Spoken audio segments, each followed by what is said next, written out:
নারী আবার ফুটবলার কিসের? নারী অন্দরমহলের জীব। দীর্ঘদিন থেকে কোচ পিটার বাটলারের বিরুদ্ধে বিদ্রোহ করে আসছে বাংলাদেশের নারী ফুটবল দল। তার অধীনে না খেলার বিষয়টি বলে আসছিল সাবিনা খাতুন, মাসুরা আক্তাররা।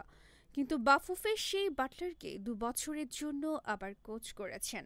নেপালে সাফ চ্যাম্পিয়নশিপ খেলা চলাকালে কোচ পিটার বাটলার ও বাংলাদেশের নারী ফুটবল দলের দ্বন্দ্ব শুরু হয়। মাঠের বাইরে এমন দ্বন্দ্বের পরও অবশ্য দ্বিতীয়বারের মতো চ্যাম্পিয়ন হয় বাংলাদেশ। চ্যাম্পিয়ন হলেও দুই পক্ষের দ্বন্দ্ব মিটে যায়নি। কোচ বাটলার দ্বিতীয় মেয়াদে দায়িত্ব পাওয়ার এবার সে দ্বন্দ্ব আরও চরমে উঠেছে।